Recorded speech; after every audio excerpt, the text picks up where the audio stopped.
It's because, well, we have a lot of stuff to talk about. We're talking about the NBA playoffs. Playoffs? All yes. Right. So I am super pumped for Saturday. Saturday is when the NBA playoffs start. We've got some awesome fucking matches or matchups coming up in the NBA playoffs. Factual. So we're going to set our timer and we are going to go.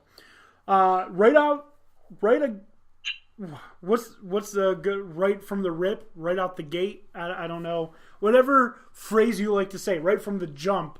The one that sticks out to me, honestly, is the Sixers Nets. Right from the that looks like a fun one. I mean, what are the Nets? Are what? Are they the 8th seed? 6. They're the 6th seed. Wow. Yeah, we're gonna talk a little bit more about that. But I didn't really look at seeding. I know who's in and stuff, but I didn't really look that hard at seeding on the East. Yeah, I think that's an interesting one to watch. The Nets are, have been slept on a lot. They've been doing it right as far as building and good coaching. They've now got a young core. They've stopped trading away all of their assets a while back, like when they did that huge Paul Pierce and everyone else trade that, obviously wasn't going to work for them, but their old GM was too blind to see it. Yeah, and Kevin Garnett. Yeah. Yeah, TJ Oshie's over here just punching people. Love it. That's great. I love that. It's allowed. But anyway, back to NBA. Yeah.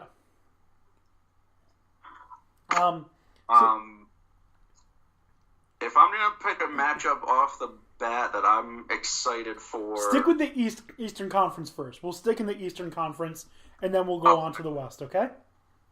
Okay. East is a little tougher. I'll go with Pacers Celtics maybe. Well, no, because Pacers don't have Victor Oladipo. Yeah, Oladipo. Are the Celtics the 1 seed? Celtics are 4. Pacers are 5. So let's run down. So that is a good matchup then. Yeah. So the 1 seed in the East is Milwaukee. They're taking on 8 seed Detroit Pistons. 2 seed are the Toronto Raptors. They're taking on 7 seed Orlando Magic. 3 seed are the Philadelphia 76ers taking on 6 seed Brooklyn Nets. And your 4-5 matchup is 4 Boston, 5 Indiana. It's going to be fun to watch. There's the only one that I'm not interested in. I'm still going to watch if it happens to be on at a time that I'm looking forward to watching basketball. I think the Milwaukee-Detroit series is going to be a shit show. Whoever thought the fucking Nets would have been the playoffs? But outside of that one series, honestly, I can see Toronto destroying Orlando. I can see Orlando winning the series. I can see the Sixers taking care of business against the Nets. I can see the Nets winning. I can see the Celtics. I can't see the Toronto one. I have to say I think Toronto is the heavy favorite there against the Magic. The Magic have been playing better to close the season. I'll give them that, but I don't think they can hold up in a 7-game series. Well, we'll see. I mean, if I just don't, history's telling me don't trust the Raptors. So. Well, there's no LeBron in the East anymore to kill them, so. LeBron didn't kill them. They killed themselves. Let's be honest. Yeah. Lakers took care of that problem. Yeah, the Lakers took care of that problem, exactly. But I can honestly... That's more of a conspiracy theory right there. Send the king over here. We're going to completely suck. No chance in hell. No, there's no conspiracy. If there's a conspiracy, it's that the NBA is purposefully getting all of the best players to play in the West, leaving the East bare, which is exactly what's happening. A lot more to do out West. Yeah.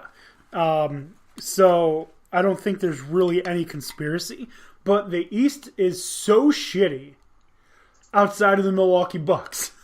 The East is so shitty that I would honestly take pretty much any team in the West to beat any team in the East outside of the Bucks in a 7-game series. See, again, you can't say that about Toronto again. They're 2 games under the Bucks. So I feel like most of the other teams, even though record is different because obviously they play more in their conference, but the Bucks and the Raptors are so far ahead of the rest of the Eastern Conference that I'd pit them. I'd pit either of them against the best teams in the league. I'd pit them against the Nuggets, the Warriors, the Rockets, the Blazers, who everyone is sleeping on as well for some reason. Well, same thing. Do you really trust the Blazers come playoff time? They're the 3 seed in the West. I trust them to be a hell of an opponent. Weren't they the 3 seed last year and got swept by the Jazz? Who's that? I don't think so. It was the Pelicans. Anthony Davis swept them, and that was Anthony Davis. And now Anthony Davis, that's a lot different. So this, I mean, they are facing the Thunder, and I think the Thunder are going to win. But I think it's going to go to 6 or 7 games. I don't think it's going to be an easy win. I just think the Thunder have not been playing up to their full potential. It depends on what Russell Westbrook we see. Do we see Russell Westbrook, or do we see, triple-double, Paul George also gets 25? Didn't Westbrook have some crazy stat within the past couple of weeks, too? Didn't he get the first 20-20-20. Yeah. Yeah. Or not triple-triple, but yeah, the first time a triple-double has reached all 20s. That's insane. First time ever. And I have my biggest knock on Russell Westbrook is, I'm not saying it's easy to get a 20-20-20. It's not easy to get a triple-double. Otherwise, he wouldn't have the record for the most triple-double seasons. Mm-hmm. If it were easy, it would have happened many times. But it's a lot easier, and it's a lot easier when you're the one that controls the ball and controls ball movement. I mean, that one season especially, they were... It was literally just him. A little bit, which is, okay. I mean, it wasn't... They weren't doing it purposefully when the game was too tight for that to...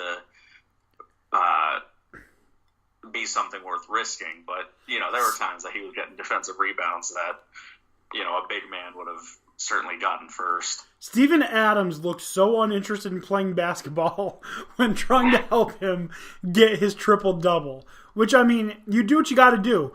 If a player is 1-3 away from a historical record, you're going to feed him the ball as much as you can.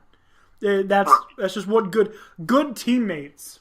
Steven Adams is a beast. He is so good. Love Steven Adams. Good teammates look for reasons that their teammates will be better than them.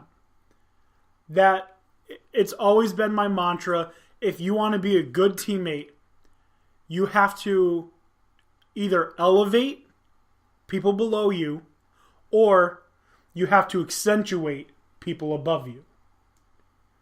And I don't think Russell Westbrook does that. Is he a great player? Oh, absolutely. Is he a good teammate? I mean, there's a reason that Kevin Durant decided to leave. He wasn't having fun playing where he was. Is that Russell Westbrook's fault? Probably. Were there other factors? Oh, I'm sure. Mm-hmm.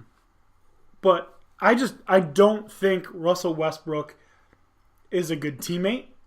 At the very least, he wasn't a good teammate. Paul George doesn't seem to mind playing for him, but his play has made Paul George, his good qualities come out.